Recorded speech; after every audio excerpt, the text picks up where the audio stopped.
we're going from a world with one Federal Reserve where the state controls the money and all these things, and 30,000 fiat banks, to a world with 21 million coins, no one can change that, and let's say 10 to 100 million lightning banks all over the world.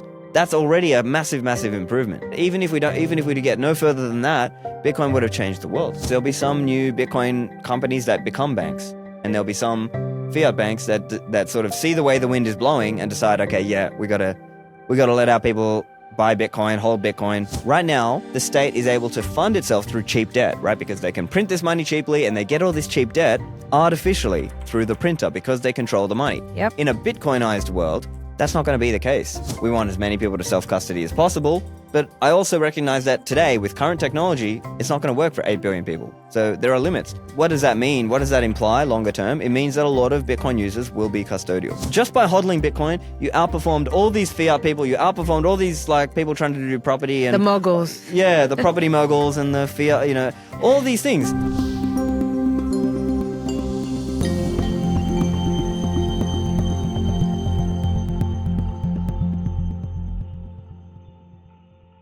Good morning and welcome to another episode of You're the Voice. Thank you so much for being with me. I'm Fiat here in Prague once again. After I think 4 or 5 months that I haven't been here, I've taken the opportunity that I'm here for another conference to come and interview some of my favorite people. And today I have Stephan Livera with me. Hi, Stephan. Thanks, Effort. Thanks for having me. Well, with pleasure. I was looking for the opportunity, and then when I saw that we're both speaking at the same time, same place, let's grab it. Let's do it here. Yeah, right. So thank you, first of all, to Trezor for hosting me and for being the best sponsor ever. Thank you guys for coming here on a Sunday to help us do this. And we also have Satoshi. He's here drawing this live as we speak. So you guys will see this drawing after we have this episode out, and I'll attach it. And if anyone would like to purchase it from him, that would be amazing. He's one of the more talented artists that I've seen. Okay, so Stephan, quick intro about you for my audience that don't know you, in case they don't know you. The ones that are not Bitcoiners maybe don't know you, so we'll start with that. Stephan Livera hosts one of Bitcoin's leading podcasts. It's called the Stephan Livera Podcast, focusing on the economics and technology of Bitcoin and liberty. Stephan is also an advisor to Bold, a Bitcoin brokerage in the USA. He frequently speaks at Bitcoin and liberty-focused events around the world and contributes to publications such as Bitcoin Magazine and the Mises Institute. Can you start by sharing a little bit more about your background, how you got to do this today? You've been doing it for the past 6 years or so, right? Yeah, podcasting for about 6 years. 6 years. But how did you even get there? And you can start as early as you want. Sure, yeah. So in terms of libertarianism, I kind of got into that in my mid-teens. And so then I was already anti-the Fed, anti-central banking, anti-fiat money, all these things. And then I first, let's say, really got into Bitcoin late 2012, early 2013. And so at that point, I was shouting from the rooftops about Bitcoin. Not many people listened to me, but, that's how it is. And so I grew up in Sydney in Australia. And so I was there, talking about Bitcoin, trying to teach whoever would listen and doing talks here and there. And then, fast forward to, let's say, 2018. That's when I started the podcast. And that's when I sort of started being, I guess, sort of interviewing and talking more, to people internationally in terms of what's going on in Bitcoin and liberty. And so, then the podcast just kind of grew. It started as a labor of love. I was still working in the fiat job, at that point. And then, Which was what? So historically, so I was a chartered accountant in Australia. So I started my career at Deloitte. Then I was working in banks like Commonwealth Bank Australia. Right. And then so then around 2018, started the podcast. It was a labor of love. It was a side project thing. Just because I was so annoyed at the time, right? Nowadays, it's very different, right? There's so many podcasts and everything now. But at the time, it was basically Marty Bent, Tales from the Crypt at the time, and then Noted, and it was me. And there was What Bitcoin Did, but he was still kind of shitcoining at that point. So part of why I started the show was I was so frustrated with all this shitcoin garbage, blockchain technology, this and that. And it was like, no, where's the actual Bitcoin focused interviews? And so I sort of helped try to change that conversation a bit and sort of focus things more on like Bitcoin and Austrian economics. And now, of course, there's many shows now that are sort of in this space, and that's a good thing. Many people will not resonate with, a certain person, but they'll listen to this other podcast and this other person who's coming at it from a different perspective. So nowadays I'm, mainly just trying to keep talking about Bitcoin and help people stay updated on things. So I'm known for covering some of the more technical things, but trying to cover technical things in a non-technical way to sort of help people understand, okay, this new technology that's coming or this other thing. But of course, I've been a long time fan of Austrian economics and libertarian ideas as well. So I talk about those things on my show too. And what had you as a teenager get interested in these topics to begin with? That's not a common thing that a teenager would actually care about economics or it is libertarian values. Yeah, it is What unusual. triggered that? I was on IRC, so for the younger kids, it's called Internet Relay Chat, and kind of like imagine that's like Slack before Slack, right? Like this is kind of, you would join chat channels and you would talk in those, and so I was kind of hanging out in some of those, and I found this Australian politics channel, and this guy kept linking to Mises Daily articles. Now, at the time, I thought, oh, that's crazy. That'll never work. Whatever, these libertarian ideas, it's not going to happen. And then over time, I found that those articles made a lot more sense than what my high school, business and economics teachers were teaching me, which was the typical Keynesian stuff, or maybe Chicago. So in school, they kind of give you the false dichotomy, right? Like if you're a left winger, it's Keynesianism. If you're a right winger, it's Chicago monetarism. Nobody talks about Austrian, ideas, right? So that's kind of the way, at least in Australia at the time I was growing up, that's what it was. So so then after that, I sort of got into libertarianism, got into Austrian economics, and then, so then I sort of learned, okay, Is that what you did in university as well? So I did business. I did like commerce. So I studied accounting and finance and information systems. So I sort of had. But you already knew like a lot of the Austrian economics principles, and you understood money in a different way. So how was it for you then going to university and studying accounting and finance? Look, I was very mercenary. I'll be honest. I just kind of told them what they wanted to hear. I was very like, I knew the game. I knew what it was. I wasn't going to be out there saying, and the central bank to kind of Keynesian, people like that. And in fairness, because a lot of the stuff that I was learning, some of that, in university days, that was more like accounting focused. So there's not as much kind of Austrianism to that. Like it's more, the Austrian stuff would apply more at the economics, right? Correct. Where you would challenge, let's say, the macroeconomics, that kind of thing. So in fairness, that was there. But then in fairness, there was also the finance aspect of it, right? Like in university, they teach you, the risk-free rate is the US government 10-year treasury bond. Of course, I never agreed with that, but that was kind of, again, you kind of have to like, okay, I'm going through this. Quote them as when you write your exam, you quote all their stuff. Yeah, because pass. Ultimately you have to, it's a gatekeeper system, and you have to pass their gatekeeping system to kind of get through, right? It's kind of like this, this kind of decentralized cathedral, if you will. And so it functions in this way to sort of keep the thought patterns in a certain box, because that's what works for the regime. And if you sort of, there's a window of what you're allowed to say, and if you go outside that, you're kind of you're done for. And in fairness, it's gotten even worse, right? Like 100%. At the time I was going through university, I'm 36 now, but I was going through university 2006, 7, 8, and 9. It wasn't as bad, right? There was at least some conservatives, let's say, at university and things like this. But I would say nowadays it's gone like completely left wing. Like you just, there's very few. The sense I get of it is that there's very few right leaning voices at all in the universities. You're the Voice is brought to you by Trezor, the original Bitcoin hardware wallet company pioneering the development of self-custody for crypto assets since 2013, empowering individuals with an open source device, enabling beginners and experts to easily and securely hold their coins. I find my Trezor super easy to use and recommend it to my friends and family. Enjoy my 5% discount on Trezor products by clicking the link in the show notes and using the code FLAT. So let's stay in Australia, okay? You were born in Australia and lived born in Sri Lanka, actually, yeah. In Sri Lanka? Yeah.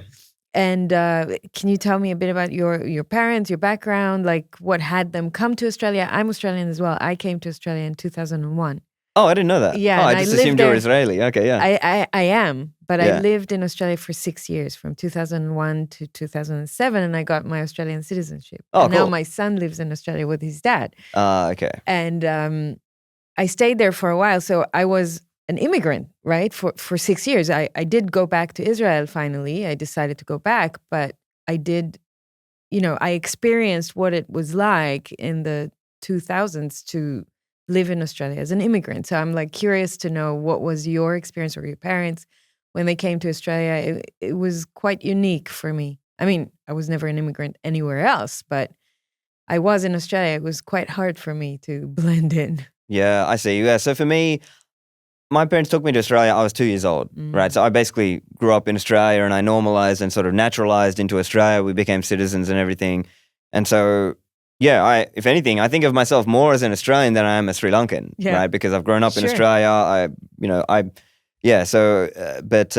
Basically, my parents really struggled hard to kind of make it into Australia. But my parents were also quite anti taking any welfare. So they just really like worked hard. They, dad worked 2 jobs, mom worked, to look after us. And so that was just how it was. They just went there and just worked hard and took, took jobs Whatever they could. Like, so Yeah. my dad was doing like video technical stuff. And then my mom was a nurse. And so they went on to go and get degrees and go become nurses as well. So my dad actually changed over to become a nurse as Okay. well. And so, so my parents really struggled hard, but I think they really wanted us to, let's say, normalize or kind of naturalize into the Australian way of kind of being and sort of acting. So as an example, they really struggled hard for so that we could grow up in the eastern suburbs of Sydney, as opposed to sort of going further out west where most of the other Sri Lankans would have been. So I think in a sense, I got a benefit out of that my accent and the way I sort of think is a little more,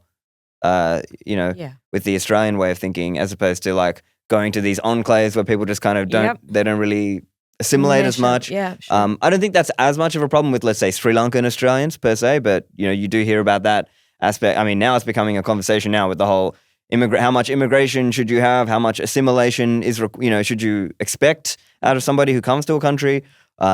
These kinds of things. But I mean, I basically had a relatively normal upbringing in Australia. So then I studied there and worked there, and now I'm in Dubai. But Yeah, let's talk about that. So when I was there, I felt like Australia is a great place. Little did I know about, economics and politics at the time, and understood the meaning of welfare country. It's things like that. I just felt like, wow, they really take care of people here. And I was 20-something years old. And then as I grew up, I started to understand how much people in Australia are relying on the government for so many things, and how gradually the tightness of the control of the government is on the citizens in this country. And then COVID came, and I was shocked to see what Australia has become. And, I said, thank God that I'm not there at that time. At the same time, I wasn't in a place that was any better. I was in Israel, which is as bad. But it almost felt like all Western countries, Western democracies, completely lost it and went down that globalist path of surveillance and control. And I don't think that has left Australia since then. And I think they continue to go in that trajectory. So what's your view on how Australia is doing, and what led you to then leave and go to Dubai? Yeah, so I mean, look, I agree with a lot of that. So I think, unfortunately, the culture has just shifted a lot in Australia. I think some of that is just been this big, people talk about the long march through institutions, right? This kind of idea that like a whole bunch of socialist kind of leaning people, they go through the universities and the media and they sort of just control sort of all these things. So then there's not a lot left in terms of resistance to those ideas. Yeah. So I think that kind of happened. I think I would say Australia started making some really dumb decisions around energy as well. So as an example, energy costs in Australia in the 90s were not that high. But then they kind of, over time, they started taking on all these kind of lefty, what's now known as like the net zero, climate scammer ideology. So that's kind of come in, and they've been trying to shut down coal plants and things like this. Whereas, I think a rational way to think about energy is more like, no, we should be having energy abundance. We should be like, more coal, natural gas, nuclear, everything. I think a lot. And then they were really pushing the wind and solar aspects of it with a lot of government subsidies. And then what happens is you get into these, debates about, oh, how much subsidy is wind and solar getting? And then like the lefties would kind of lie about the subsidy that the so-called fossil fuels would be getting.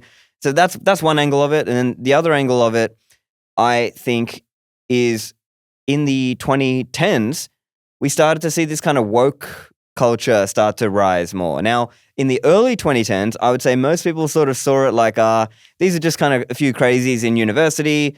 Once they hit the real world, they'll all learn kind of thing, right? That was the understanding back in those days. And then over time, the wokes basically have kind of really risen up in power and dominance over, what's happening as an example.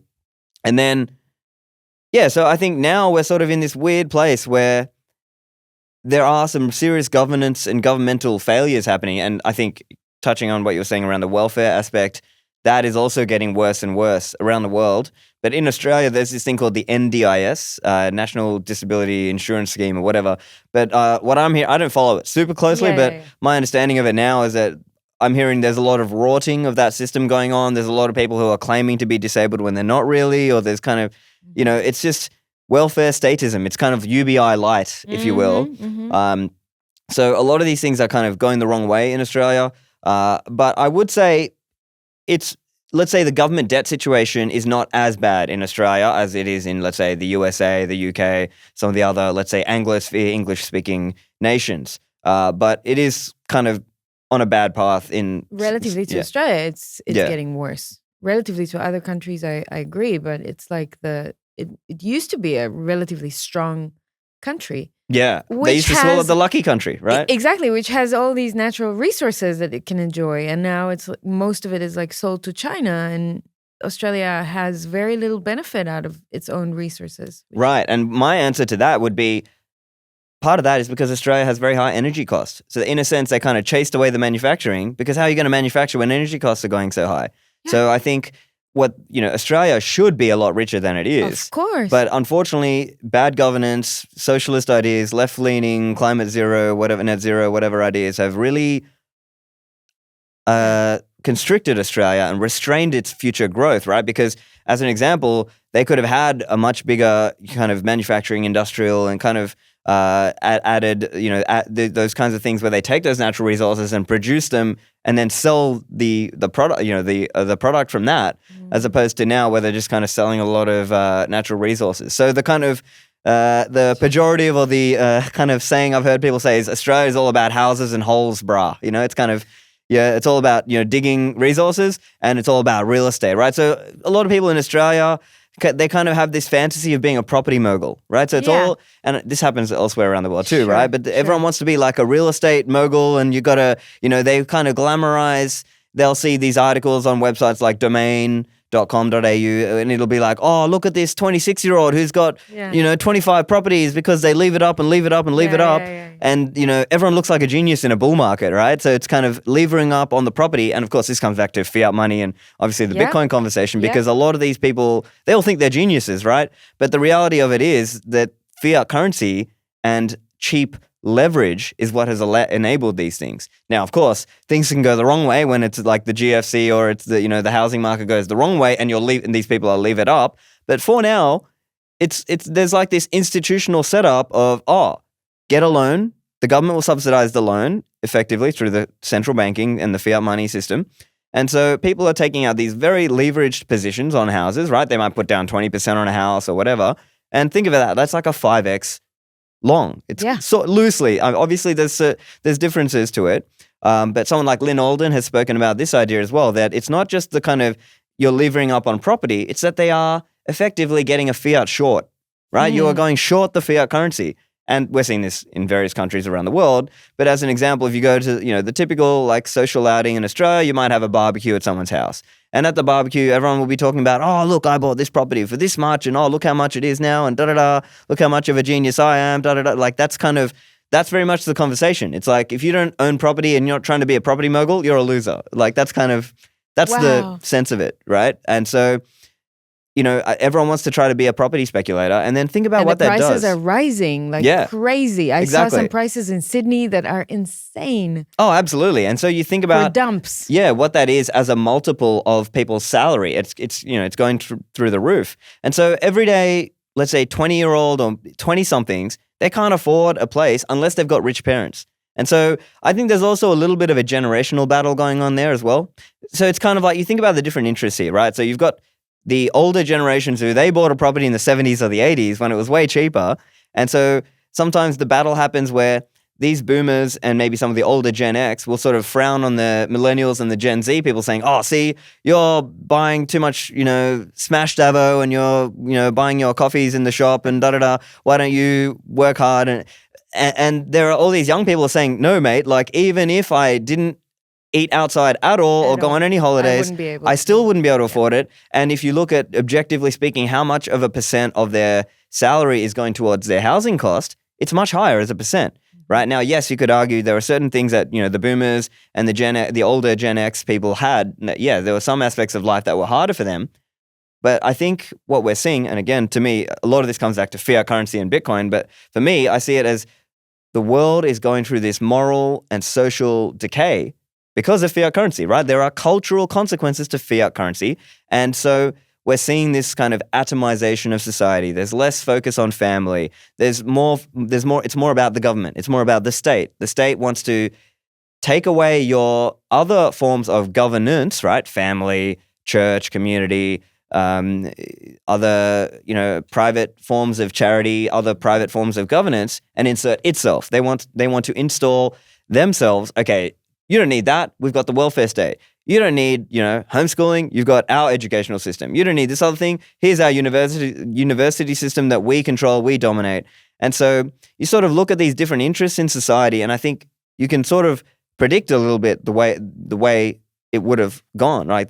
That the incentive of the system is for the state to enlarge itself, right? Like think about if you are a department manager in some government, you look good by having more staff. You want to expand your remit. You want to look like, oh, I have 100 staff under me. I've got 200 staff under me, whatever. Yeah. It doesn't matter about whether those resources are being put to use in a good way, not driven by, in the market, the profit and loss test that we all face as private entrepreneurs. No, in the state, it's more about how do I grow my little fiefdom and take more resources. And so this is a story that I, would hear and know even in the Australian government. It's the same in corporations. This is what in private companies. I used to work for 20 years in the private sector. Tech companies, startup companies, it's the same. Every manager wants to have more employees, more budgets. They don't care about the efficiency of the company on the most part because all they care about is climbing up the ladder and making sure that it looks good on their resume that they managed a big team with big budgets. And we're able to do that in various companies. So the rules of the game completely changed. Yeah, and I think it's fiat driven, right? You could say that a lot of these are zombie companies. They kind of they have access to extremely cheap debt that, let's say, you and I don't have access to that as individuals. Now, okay, maybe at the housing sense, you could say, yeah, we've got some access to cheap debt in that way. Yeah. But for businesses or other kinds of credit, it's very expensive. Whereas these, larger companies. And so that's why you're seeing this big centralization. And so then it's difficult to sort of try and explain and, because if you're a libertarian, you're trying to explain why free markets are a good thing. But at the same time, you have to sort of say, like some of these companies and some of the way they exist, that wouldn't exist in a real true free market with no intellectual property protection, no central bank and fiat money, no favorable regulation that protects the moat of those companies. And so sometimes what we're seeing now is investors who sort of think of it like, oh, well, you need to invest somewhere that's got a moat. Or you'll see, Ray Dalio come out and say, oh, look, markets like certainty, when really what they mean is, and he's speaking of, investing in China or Asia or somewhere where the state is kind of giving them a monopoly or giving them a nice little favorable regulatory environment to the exclusion of other competitors. Mm-hmm. So I think we're seeing the world sort of go in this direction. But at the same time, there are other countries that are trying to be competitive. And, there's a competitive dynamic because, as I was talking about in my talk, the number of states is rising over time. And I think they still have to compete with each other. So there's that. And of course, there's Bitcoin. So I think these are reasons where, yes, you could say, yeah, there's some reasons for pessimism, but there are other reasons for optimism as well that, I think those of us who are hodling Bitcoin, we're doing well out of that. And I think over the next, 10, 20 years, the world is slowly going to shift into the Bitcoin direction. And I believe that will have a very corrective effect on some of these, let's say, fiat insanities that we've seen in the zero interest rate environment or in an artificially low interest rate environment. I'm with you 100%. So let's go a couple of steps back. You mentioned your talk at the conference. So we're both speaking at Liberty in Our Lifetime conference, which is a conference ran by the Free Cities Foundation. And it's all about communities, building communities and cities in a different way than what we are seeing today. So that ties up to what you're talking about. And so your talk was about the multiplying of cities that we're seeing in the last century around the world. You brought that graph showing how many more states we have today in the world versus what we had in the past. And you were talking about the benefits of having more states. So can you touch on your key messaging from the talk yesterday? I really loved the fact that you were showing the fallacies of democracy as they are today in states and why this is a trend that is going to eventually probably fail or just have a decent competition from outside. Yeah, okay, yeah. So let me summarize a few of the key points. So I agree fully with the arguments of Hans Hermann Hoppe. So he wrote this book called Democracy, the God That Failed. So the high-level argument is this. A monarch, now ideal is, private law society, privatize everything, but he's trying to say, look, actually a monarchy is better than a democracy. That's his view, even if, best would be privatize everything. And so his basic argument there is a monarch treats that land like it's his long-term property, and he's trying to grow the value of that. As contrasted with in a democracy where you get this kind of effect like we were talking about, where the bureaucrat just wants to sort of pillage it and, either the politician wants to pillage it because he's only in for 3 or 4 years and he might not be here, so he wants to pillage it and get as many benefits for himself or move on out into the, let's say, into the private sector where there's the kind of revolving door factor. So that's one element of it. But yeah, bringing it to the talk as well, what I was talking about there is that in the span of one human life, so imagine you were born straight after World War II. Today, you would be about 80 years old, and that's about one human life in the first world or in the developed world. So in that time, the number of countries in the world went from about 60 or 70 in that range to nowadays the UN counts at I think 193 or 194. That's right, 193. Yeah, so it's almost 3x the number of countries. Yeah. And that gives you more choices in terms of taxation, regulation, and ways of living, right? Because I think a lot of people are stuck in this mindset of, the international community. And really what they mean by that is USA, UK, Australia, Canada, and, some of the big Western European countries like Germany and Italy and France. But there's all these other countries out there. And so there's a lot of options and choice. And so I think, the countries of the world today don't exist under a global government. Clearly, they exist in anarchy in relation to each other.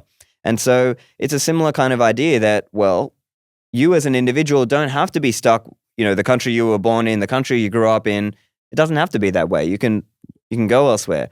And so this is obviously aligned with, let's say, the flag theory guys as well, who are sort of talking about that, and I'm a fan of that. So I see it like there will be tendencies towards decentralization as well, right? And so we may start to see more, as an example, secession or breakaway movements. We may start to see people saying, look, I don't agree with the way the EU wants to manage things. I'll go somewhere else. We're seeing, as an example, in the UK, there's the left-leaning Labour got into the UK. Now they're trying to raise the taxes, do this inheritance taxes and raise capital gains and do all these things. So a lot of wealthy people in the UK are looking for options elsewhere too. So I just think there's going to be these competitive pressures, and there'll be governments and cities and states around the world who are trying to capitalize on that and say, look, they're not offering you a good deal in terms of taxes. Why don't you come over here? And so I think we'll start to see that around the world. It's not perfect, there is no perfect, but probably the best we can hope for is that there's creation of more of these because it gives you more choice, right? Because in a loose speaking sense, when there are borders or more borders, you can sort of think of it like one state trying to impose its power outside of its own borders. It's a lot more restricted, right? Because that state has a lot less oversight and power over you. Now, yes, you can argue there are some things like CRS, Common Reporting Standards, and that will, as an example, that basically means these banks, let's say you sign up for a bank account in some other country, you tell them, oh, I'm a citizen of this country and I'm a tax resident of that country and whatever, and they may then report some of those things back.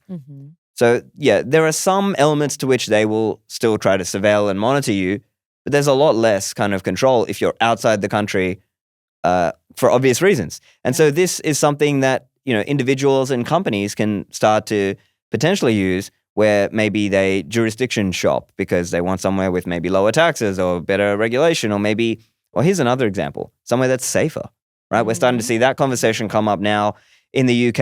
In the UK conversation, people are calling it two-tier policing, right? Or in the US conversation, people are referring to that sort of as this kind of anarcho-tyranny, right? They're saying, oh, why is it that the BLM protest was allowed and in the media that's framed as mostly peaceful, but the anti-lockdown protest, that's, oh, you're not allowed to do that, you're irresponsible, right? And they'll sort of refer to, look at these doctors who said, oh yeah, look, protesting during the time of the COVID scam is wrong, but in this case it's so, the BLM people should be allowed to protest. But, the COVID stuff, right, the Canada trucker protest, oh no, that so you can sort of see there's this injustice, and I think people get that. Like, it's that, it's almost like the people who are civilized and not kind of doing violent crime, they get sort of policed and Karenized about not following every little letter of the law of the regulation. But then there are like full-on savages who are just like destroying shops and burning things, and the police will just sort of stand by and let them fight or let them, burn the streets down. And it clearly is this kind of two-tier policing or anarcho-tyranny effect. And so, people are saying, look, why tolerate this? I'll go somewhere that's safer, right? Whether that's, El Salvador or the UAE or some other countries. So how is Dubai in that sense, where you chose to stay? Well, yeah, look, I think it's a lot safer. My wife really enjoys that. She feels a lot safer there. And so that's great. There's nowhere that's zero crime, right? But I think the perception really matters and people feel a lot safer. And whether people are living in like a gated community or a security office building or a security apartment building. And so, yeah, I think overall that is a factor that people talk about. I've heard other people say, now, I'm not the type to flex or whatever, but there are people who, let's say, they want to wear a nice watch or whatever, drive a nice car. In places like in the UK, they're worried that they're going to get like mugged or robbed or these kinds of things. But in Dubai, people do that regularly. They're driving their nice cars or whatever, or they're wearing a fancy watch and whatever. That's not my cup of tea, but there are people, people who want that freedom and just kind of the freedom of not feeling like they're going to get mugged. Yep. And so do you think that in the next few years we're going to see a lot more between state immigrations and a lot more people traveling from Western world to non-Western countries or third world countries? Yes and no. Like the way I see it is, if you are a poorer person in a third world country, yeah, of course you want to move to the developed world. It's a step up. Yep. So I don't blame you. Like, absolutely. I think there'll be a lot of people who want to do that. But then let's say there are people who are high net worth in some of these countries. They're sick of paying 40%, 50%, 60% taxes. And they're like, I'm out of here, So I think there was some recent statistics. I think one of the highest high net worth migration out was the UK. A lot of high net worth people in the UK are like trying to get out. So I think we will see that pattern play out. Like, you'll just see people who are coming from poorer countries move for opportunities. And people who've already made some money, they're like, all right, I'm done paying these crazy taxes. I'll go somewhere lower tax or safer. And the other factor is the woke kind of stuff as well, because they're worried that these woke nations, there's going to be a teacher who's going to try to teach your kid some weird sexual thing. And we don't want that, right? Like, I don't want some, So yeah, so that's also a factor that's kind of pushing people out of some of the more woke areas. Okay. I'm moving on to your podcast. So 460 episodes or so? No, so over far? 600 now. But yeah, I mean, whatever. Oh, so I swapped it. So it's 642, right? Was the last one. I don't The even one you remember. released in Lugano. I looked at the number and was like, damn. I think it was 640 or something like that. Probably, yeah. How do you keep going? It's hard work. It's a lot of work. Or have you already perfected it, automated it? This is easy for you. It's like, I don't know. I think to me, it's just like I'm trying to spread the word about Bitcoin and Austrian economics and liberty. And so, I just enjoy it, you don't even think about it. I guess I've got a process down and I just kind of, get that stuff done. I have an assistant who helps me on the audio video side. So I kind of, upload some stuff and he produces it together and puts it together and, some show notes and things like that. And and then we put it out. So, so for me, it's just, I want to keep people updated on what's happening with Bitcoin and often technical things that are going on in the Bitcoin world. So I might interview a developer or I might interview a CEO or an investor or someone. And as number goes up, like as bull runs sort of happen, you sort of tend to pick up more followers and listeners. And then in the bear market, you kind of lose some, but so be it. That's kind of how it goes. And I think, as the price goes up, probably once we get over 100K, then I think we'll start to get a lot more, people who are interested all of a sudden, and now they need to learn something about this stuff. That said, though, people often, they kind of only learn during the bear cycle, right? Like they sort of have to make those mistakes. And in the bear cycle, they're sort of like, oh, okay, yeah, now I understand why I need to, listen to some Bitcoin podcasts or read some books about it and sort of learn about the actual ethos of this thing. So it's kind of like number go up is kind of the thing in the funnel. The number go up is what pulls people in, but then you sort of have to get them in and sort of teach them about the philosophy of Bitcoin, the philosophy of liberty, and these other ideas that are what make it sustainable, let's say. So that's a good segue then. Bitcoin has started with this ethos of cypherpunks and how we are going to maintain our freedom in a world that is becoming more and more surveilled, and they kind of foresaw where the internet is going and where governments are going, and Bitcoin was then established in 2009, and a lot of people were, the ones that were smart and early were kind of happy to see that kind of invention can perhaps mitigate or balance that total control that governments can take. And then these days, 15 years into Bitcoin's existence, we see more and more of the governments themselves starting to talk about Bitcoin.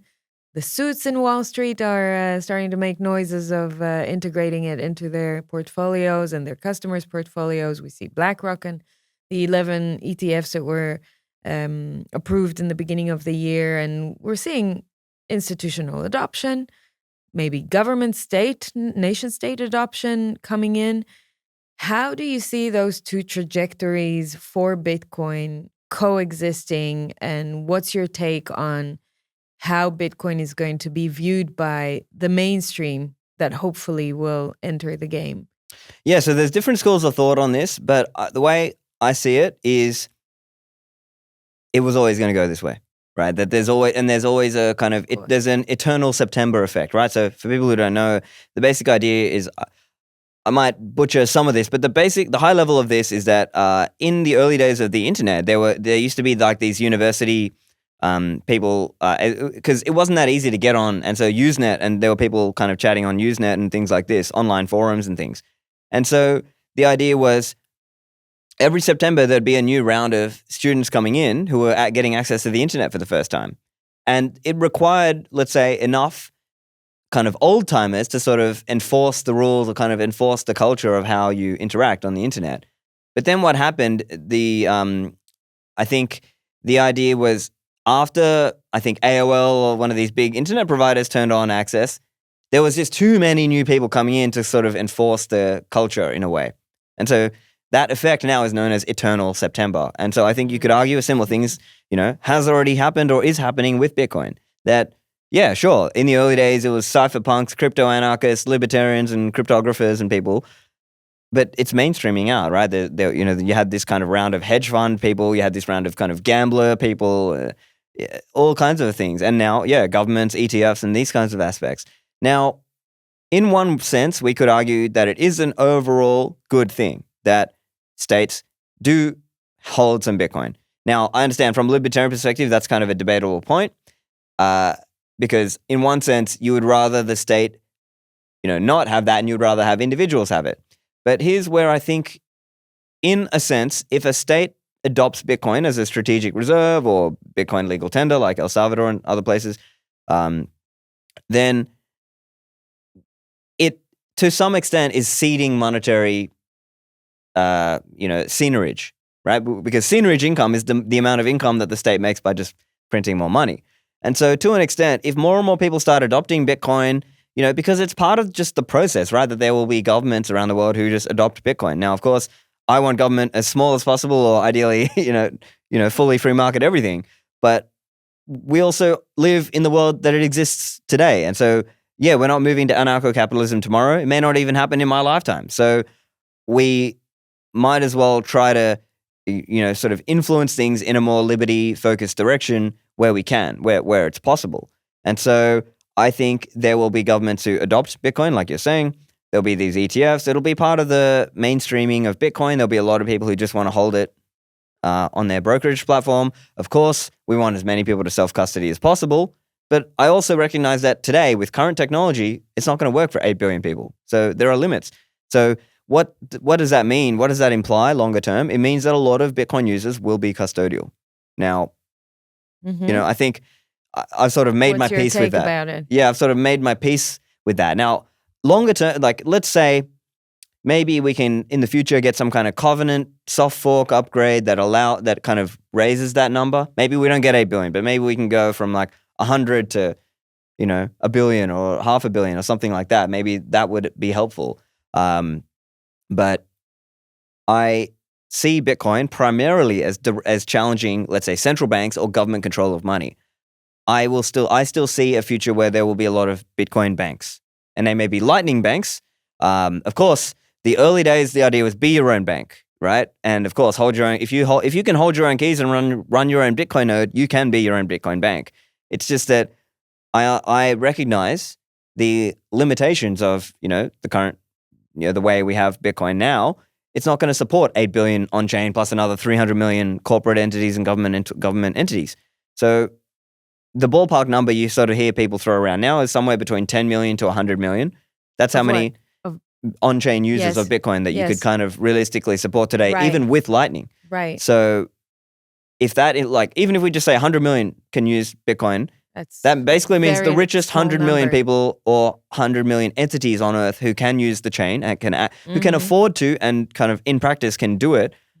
A lot of, that implies billions of people will be custodial users of Bitcoin. Now, the hope is that it's decentralized as possible, that there are banks all over the world. There are Lightning banks all over the world.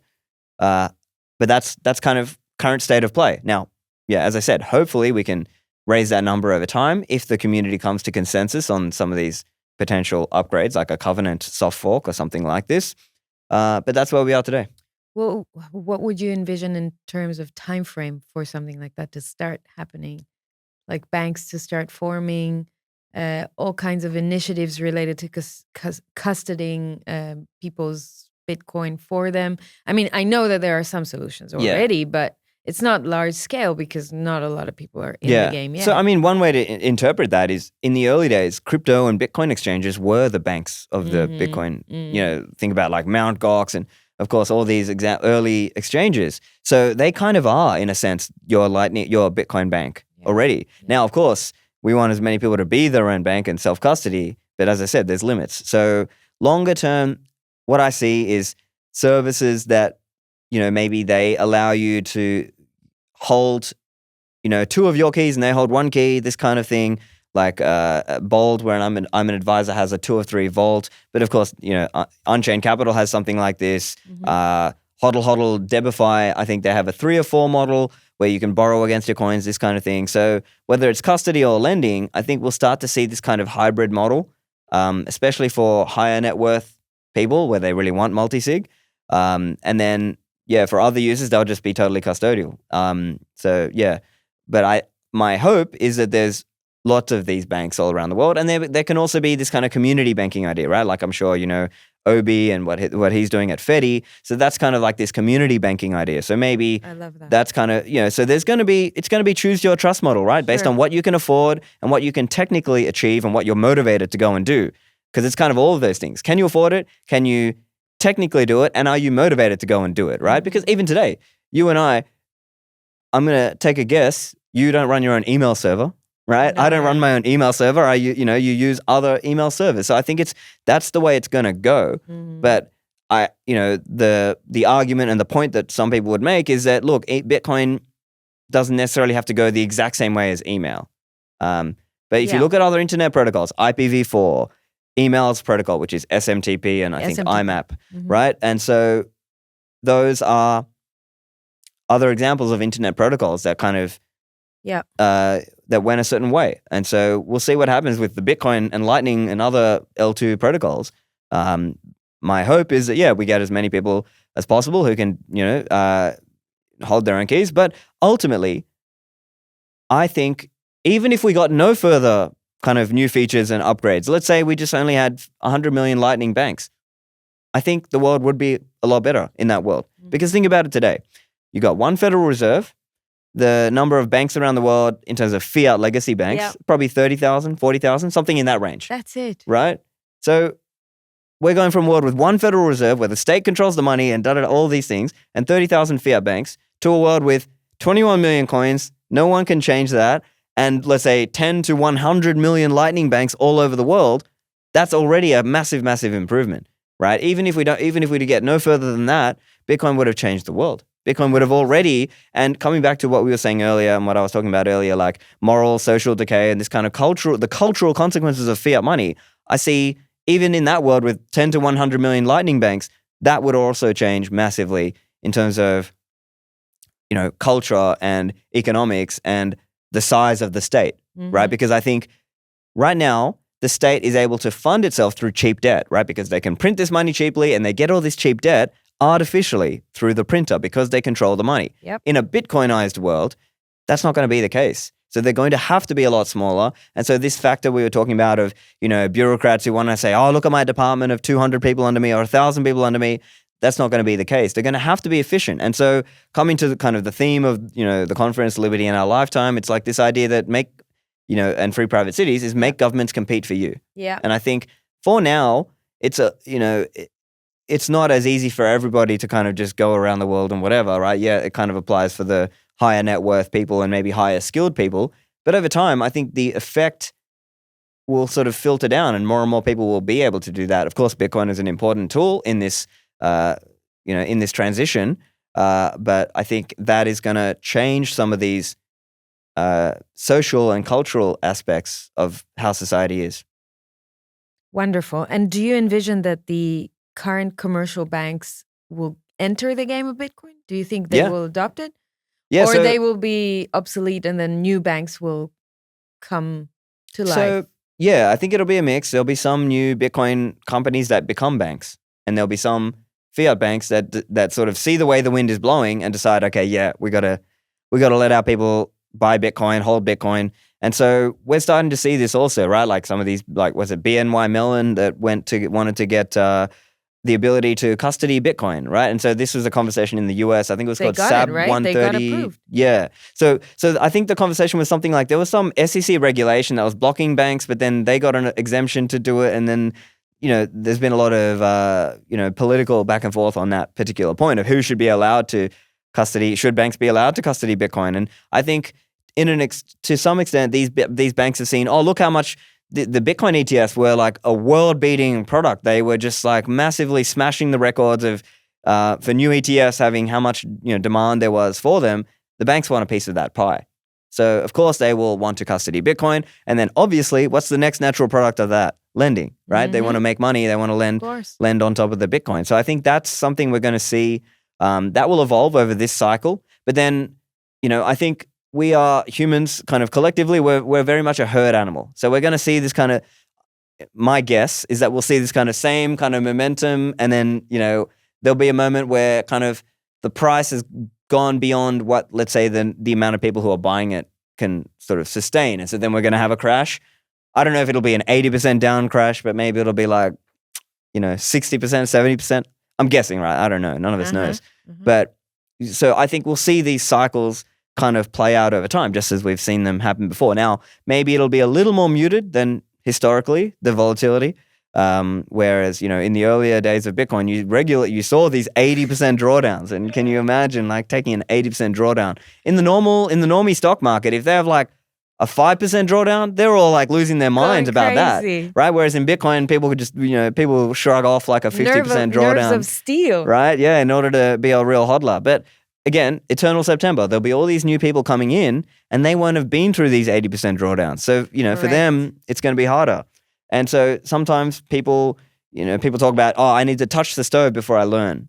Yep. There'll be people who have to touch the stove multiple times before they even learn.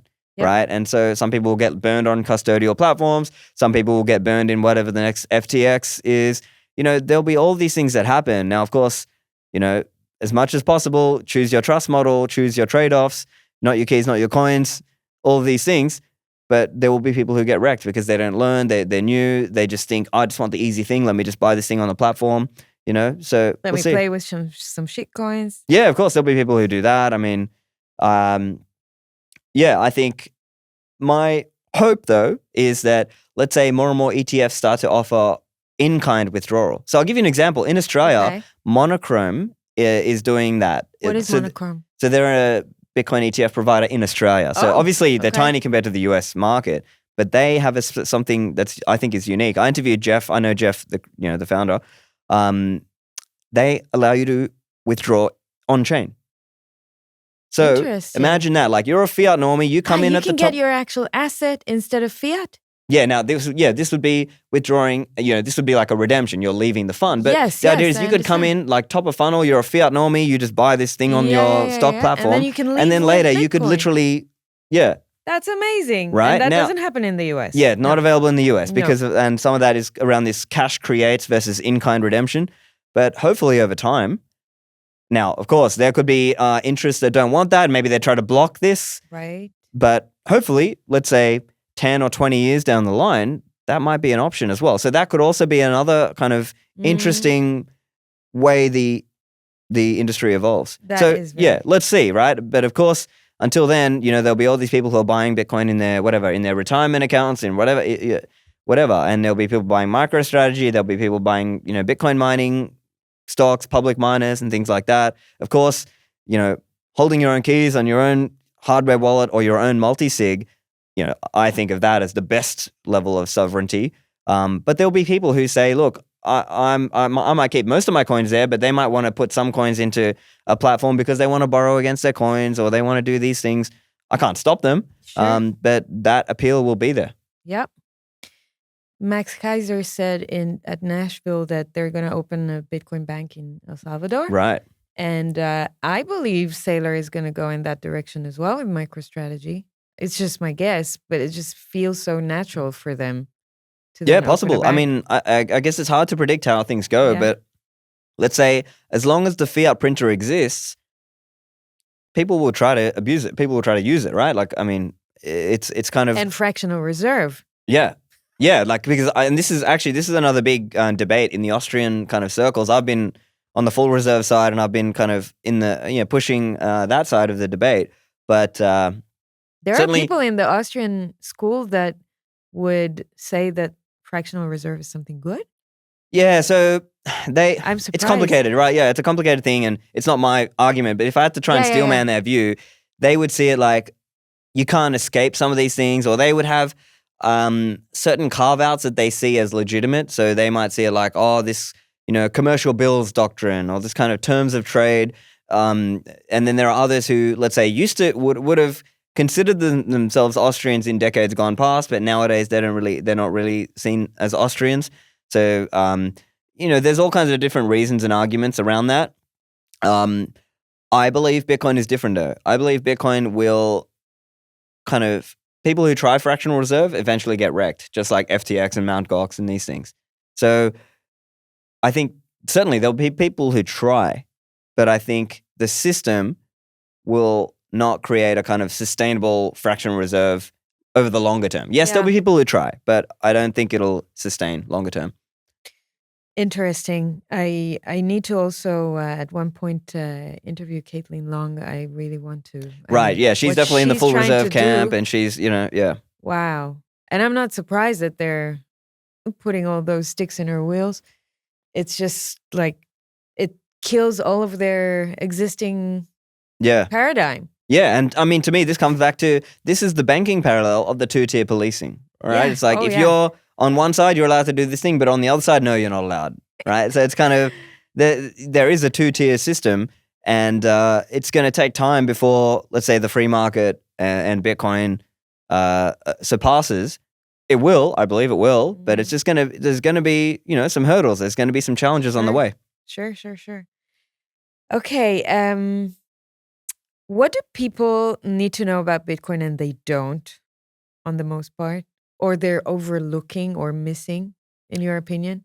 So I think, like that point we were talking about, as in the 10 to 100 million. Like I think a lot of people, they've heard certain slogans about not your keys, not your coins. Sure. But they don't understand that actually, at least today's technology, that wouldn't work for 8 billion people. Yeah.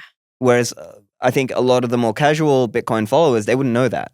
So they would just think of it like, it will always work. And so I think there is a need for technical development and maintenance. Yeah. So I think that's something a lot of people don't appreciate. I think something people have to understand is that online conversations go towards the most extreme, right? So the person who's kind of talking in the most hardcore way sort of, and sometimes online conversations become a competition of who can be the most hardcore, right? Like you got to be every one of your coins has to be non-KYC, and you got to be multi-sig, and you got to be a perfect this and that, and otherwise you're a statist or you're a loser or you're a whatever. But I think now there's a role for our, what we think of as the ideal state, but there's also an element of, let me say it this way. I think a lot of people have this idea that, Bitcoin has never been hacked, right? How many times have you heard someone say that? Well, that's not factually correct, right? Like in 2010, there was this buffer overflow, value overflow era where like 84 billion Bitcoins were created. Now, it was before Bitcoin had a price, but it absolutely. So people don't know some of these things. Yep. And so then there was a big chain split in 2013. And at the time, Gavin Andreessen, who was the main maintainer at that time, now fallen a bit out of favor in terms of the developer community and I guess in the community. But at that time, there were big fixes and things required. And so there was some database error, and that caused a chain split, and they had to kind of quickly do a fix there. And then in 2018, there was an inflation bug. It didn't get exploited, but it was discovered. And so I think that's something people have to be wary about, that Bitcoin needs maintenance, it needs review, and it's not this perfectly pristine thing that it can sometimes be marketed as. Now, I agree that it's the best technology, it's going to improve our liberty, but I think sometimes you have to understand the warts and all aspect of it. I think that's probably something. As an example, when people run their Bitcoin nodes, sometimes there's a perception of, screw running the latest version of Bitcoin Core as an example, but they don't understand, wait a minute, there's bug fixes, and some of those bug fixes are only disclosed later. So as an example, you might patch your Bitcoin node software up to the latest, and it might include bug fixes that have not been publicly disclosed yet. So that's kind of something maybe people don't quite understand, but that's also why, it's important that Bitcoin is not like an auto update system, because they could put some kind of malicious patch in there. But at the same time, you've also got to be wary that you try to stay generally within the latest 2 years of releases. So every 6 months there's a new Bitcoin Core version release. So that's something people need to sort of understand and think about. It's part of the journey though, right? So people, again, come back to the funnel. People come in as a fiat normie, they don't understand, they just buy it on their terminal or whatever, and then they later, wait, I need to learn about how to hold my own keys. Okay, now I get a hardware wallet, or now I get a multi-sig or something. And then later, I need to learn how to run my own Bitcoin node. Otherwise, Bitcoin is not being decentralized if you don't learn to do that. So, it's a funnel. And then over time, you sort of learn and you go down that funnel and you sort of learn more, okay, now I need to try to learn a bit about what's happening at a technical level because I want to sort of stay up to date. And Bitcoin is a system of decentralized validation, right? So the idea is when you run your own Bitcoin node and you're kind of checking the rules of Bitcoin, it's like a fake Bitcoin detector per se. It's like you are sort of, in a loose sense, you're defending the protocol rules that you agree with, right? If somebody were to come out with a different set of protocol rules, it would matter which economic nodes were running, which software. And also, typically what happens is there might be a futures market if there were to be a fork.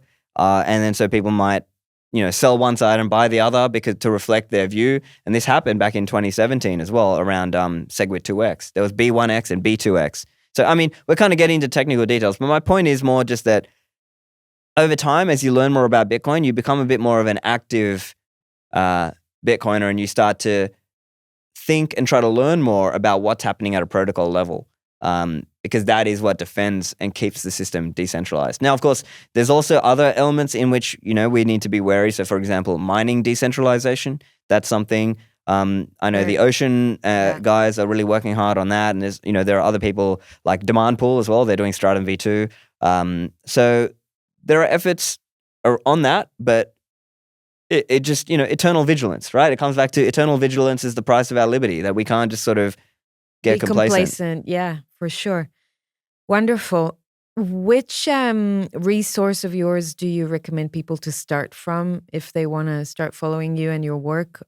Is it on your website? Is it specific episodes of your So I did an intro episode. It's funny, we talk about I'm at episode 600 and something. I did an episode 71. So this was like the only solo episode I ever did on my podcast where I just kind of take people through. That's the only one you ever did on your own? Yeah. Out of all my 600 episodes. Now, I did have a few YouTube, early days, I did some YouTube kind of short videos. Yes. I might even start doing some more of those. But in terms of the podcast so far, 71 is kind of a good intro because it kind of talks you through some of the basics of like the monetary history arguments and why Bitcoin is unique and special in that way. Of course, I regularly write for different publications, whether that's Bitcoin Magazine or Bold, or occasionally I write for the Mises Institute. But I would say for people who are new, just kind of going through some of the early episodes of my podcast. I'm not saying you got to go and listen to all 600, right? But just kind of go through and just kind of pick and choose what you find interesting. And I think people will sort of quickly learn. And many people have actually onboarded into the ecosystem, whether they're developers or CEOs or Michael Saylor or other people. They've told me they've kind of onboarded through listening to a bunch of my episodes. So, I think people will get some benefit out of that, and also trying to stay up to date on what's technical and what's changing or what are some possible future developments in terms of Bitcoin and where it's going. Awesome. What gives you hope, Stephan, these days? Well, obviously Bitcoin. I think Bitcoin gives me hope. I think this idea of competition between states gives us options and people should try to use those options. So I'm a fan of people doing flag theory and, just because you're born somewhere doesn't mean you have to die there. Like you can go to different countries and you can take advantage of different situations.